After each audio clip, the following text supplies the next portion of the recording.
Welcome, everyone. We are here to announce a new partnership between the International Union for Conservation of Nature in partnership with ODISEA. So without further ado, allow me to introduce the panelists that are here with me. Myself, my name is Ghamir Abdul-Bassat, the Regional Oceans Communications Officer for IUCN, International Union for Conservation of Nature, Eastern and Southern Africa, as well as the Great Blue Wall Youth Champion.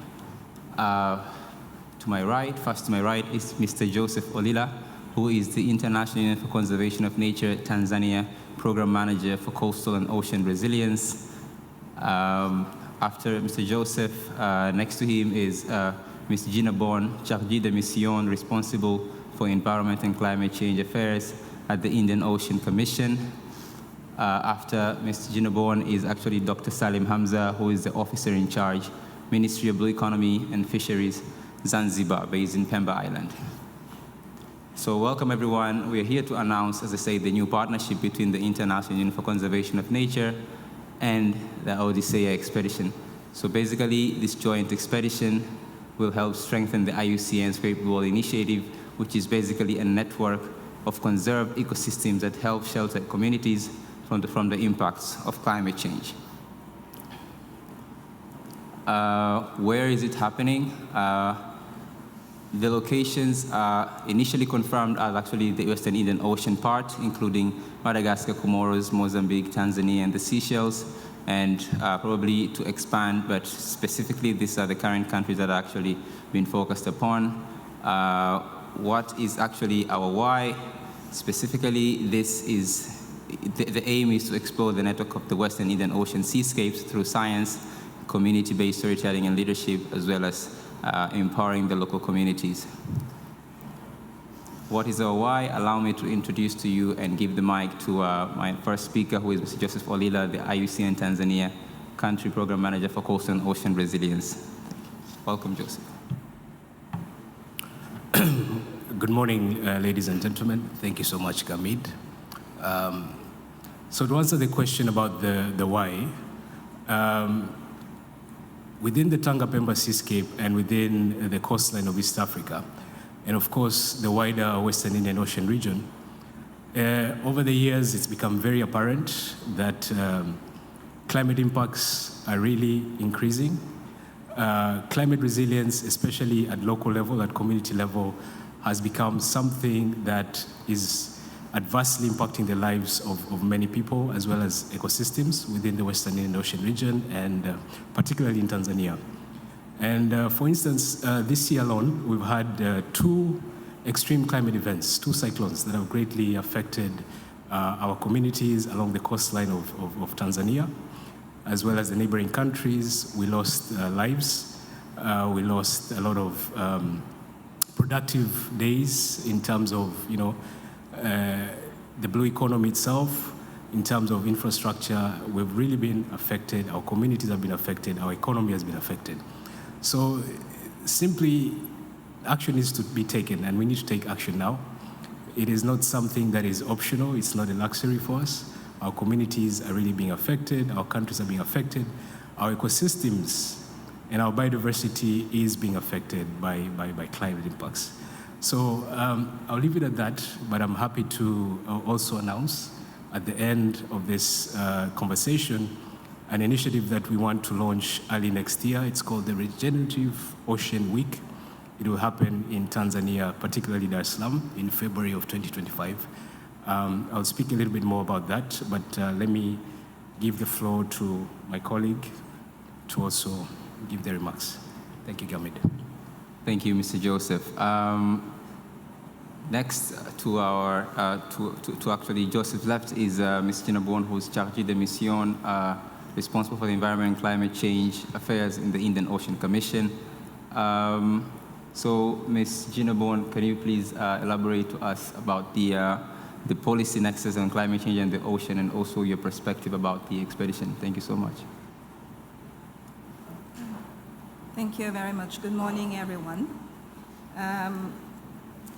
I work for the Indian Ocean Commission, which is an intergovernmental organization based in Mauritius.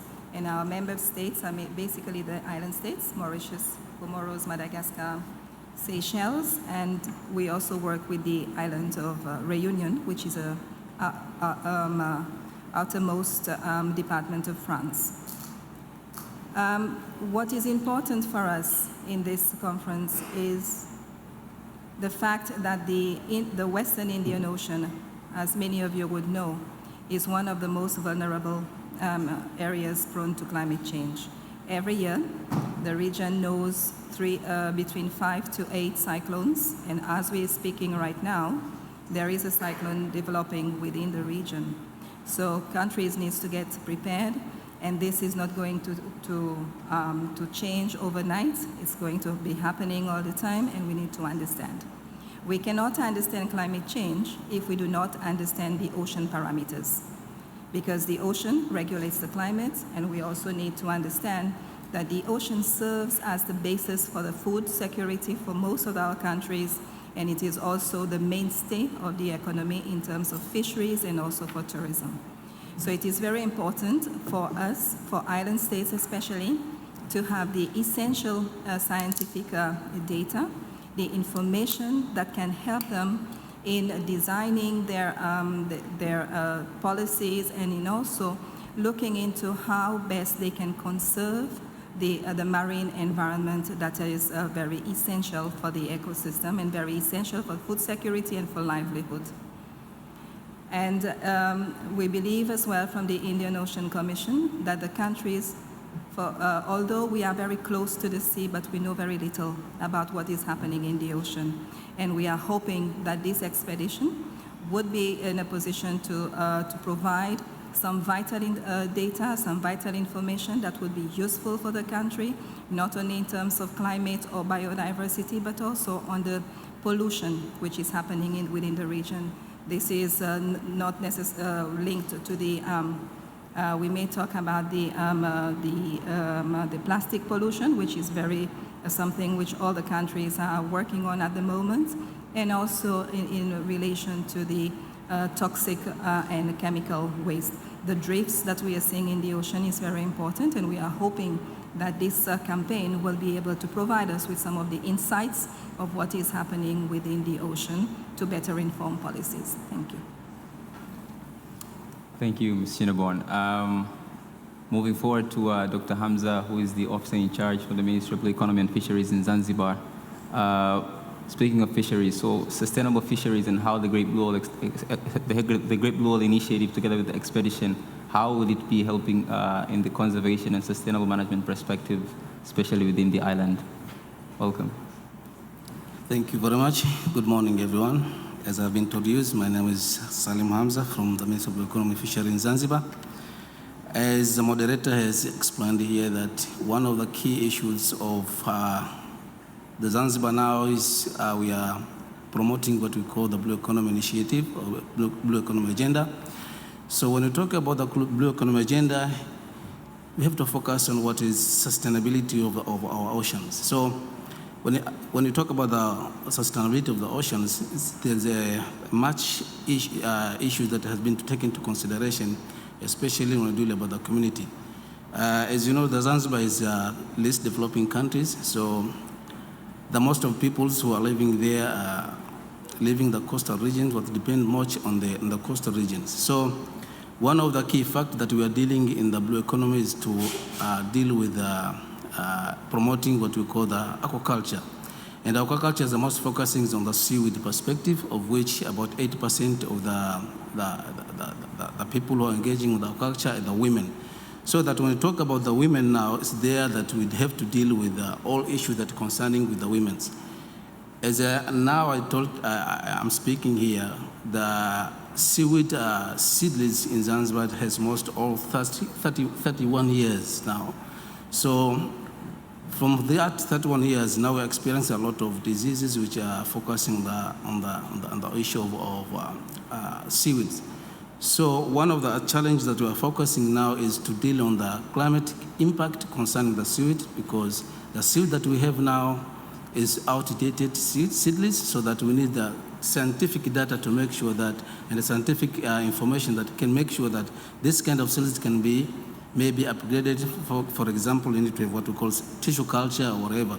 So one of the issues that is most important here as the expedition is concerned is to make sure that we are focused on the scientific issues, but with respect to replicate the issues of sewage in Zanzibar. As I speak now, we have already experienced another issues, which is coral reef bleachings, which also the impact of ocean climate change. So with this kind of information and this kind of data we have, it needs a scientific approach, scientific data, to make sure that whatever we experience now has scientific information, but we have also to take scientific measure to replicate this kind of climate change in the country. So by taking this opportunity here in Baku now, it's in position now to welcome our partners to join hand with Zanzibar so that we can replicate this kind of climate change in Zanzibar, of which most of the people who are affecting is vulnerable women in the islands. Thank you for that. Thank you, Dr. Salim. As it was now mentioned by all my panelists, that this specific expedition is quite of an opportunity to the scientists and the local researchers, and it will be systematically involving local researchers, young scientists, and community members, and it will aim at facilitating and empowering the local research needs and priorities. So it's basically working with the seascapes across the Western Indian Ocean, and as an exemplary move is actually working with the Tanga Pemba seascape in Tanzania, to be specific. And if Joseph, if you have anything in addition, please welcome before I welcome the press. Yeah, thank you, Gamid. I just wanted to underscore what Dr. Hamza has just mentioned. As IUCN, one of the issues we're trying to bring to the fore in terms of addressing climate resilience is the need to create regenerative seascapes. Now, what are regenerative seascapes? As IUCN, our understanding is that these are seascapes that not only produce positive outcomes for livelihoods, socioeconomic outcomes, but net positive outcomes for biodiversity. So there has to be a net gain. In a fully regenerative seascape, it has to have a net gain in terms of the biodiversity outcomes, not just the sustainability of the resources and the status quo within the seascape, but actually to make it, to really regenerate that seascape. That is how we look at it. And so one of the model seascapes that we're working in is the Tanga Pemba seascape, and Dr. Hamza is one of our key stakeholders as a government partner. And in that seascape, we have tried to address a number of issues at household level to build household resilience. We've introduced what we call a Blue Economy Incubator Program, which tries to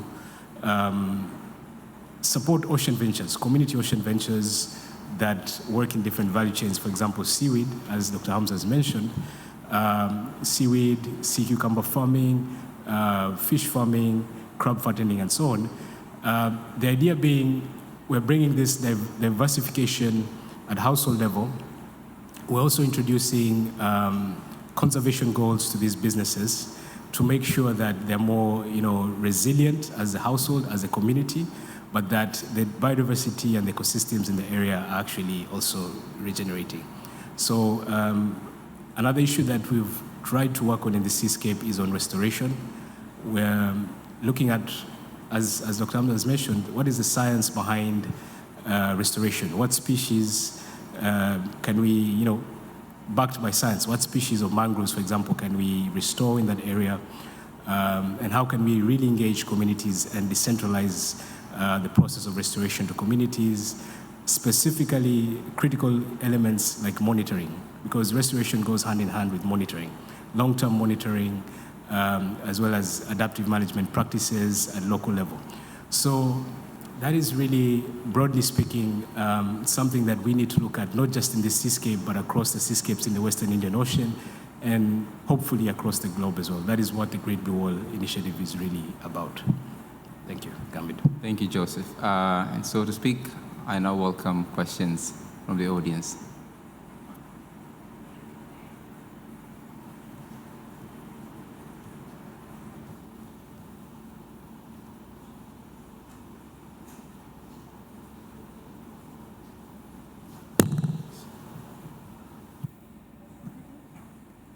Thank you, Mr. Facilitator. My name is Imelda.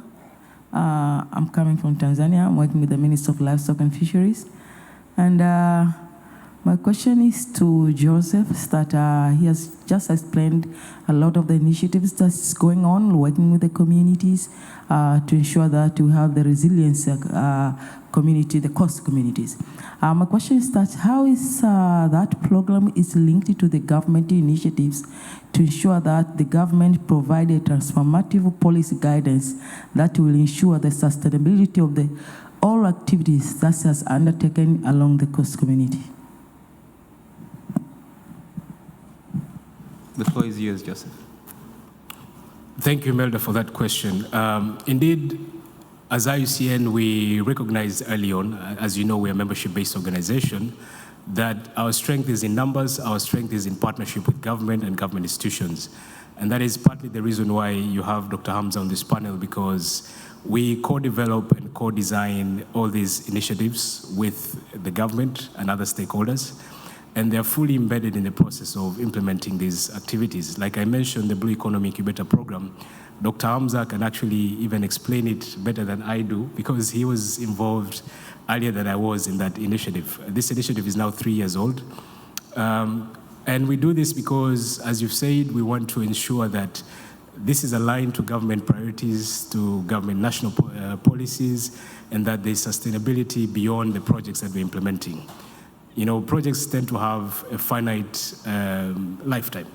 So what happens when you initiate a good intervention, and then after 3-4 years, the intervention ends, and then there's no uptake of the best practices that you've developed, you end up losing that. And so we're trying to institutionalize that. And I would like to invite Dr. Hamza as well to say how our work on the Blue Economy Incubator Program with the government, with the government of Zanzibar and the Ministry of Livestock and Fisheries has been absorbed into their own planning as the Ministry of Blue Economy in Zanzibar. Dr. Hamza, would you like to say something about that, please?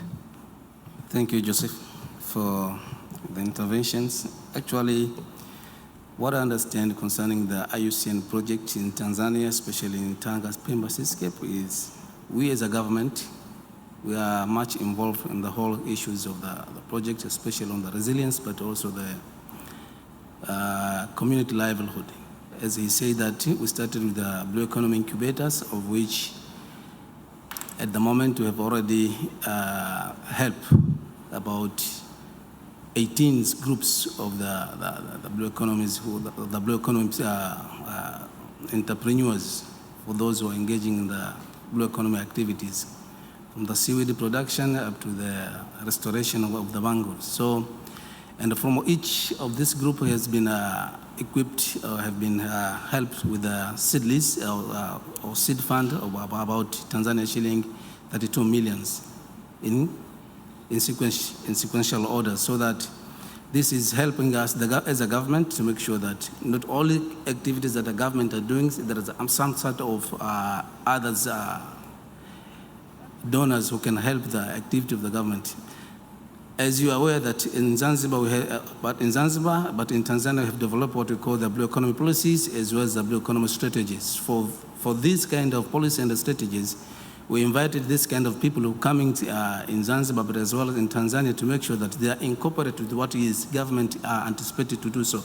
So one of the activities that have been done by the IUCNs is incorporated with what is in the Blue Economy policy as well as Blue Economy strategic plan.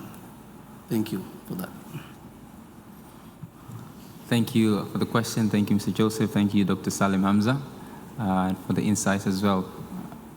Any more questions we're having from the audience?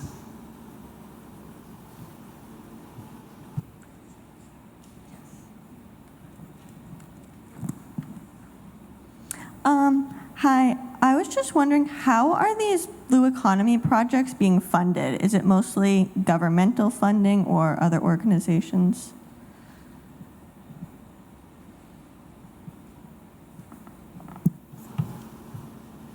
Thank you for the question. Joseph.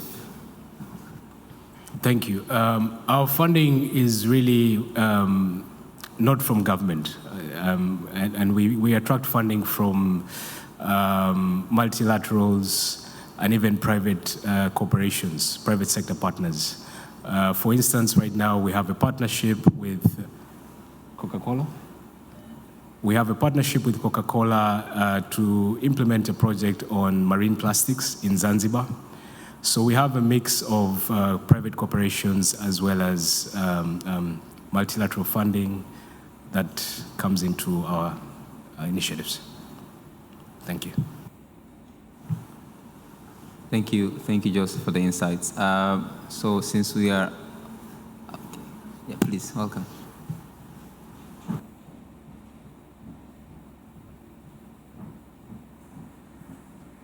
Hello, and thank you for speaking with us. My name is Noor. I'm the managing editor of Fair Planet. I have a question for Gina. I'd like to hear more about the Regenerative Ocean Week in February that you spoke about, the activities and the outreach that you have planned. Sure. So Joseph spoke about it. Oh, so sorry, yeah, Joseph. Okay. Joseph, you can say something about the Regenerative Ocean Week.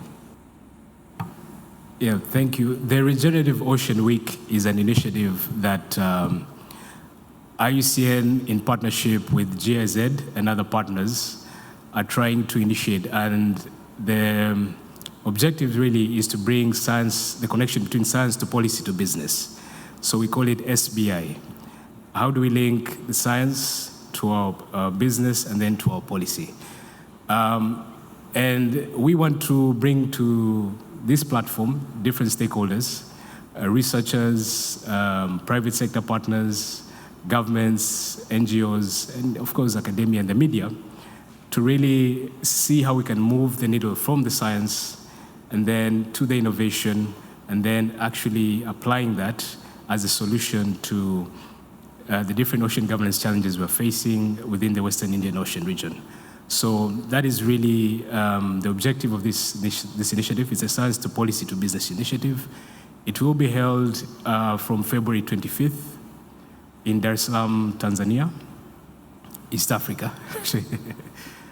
And you're most welcome. I hope most of you in this room will be able to attend that event. Yeah. Thank you, Joseph.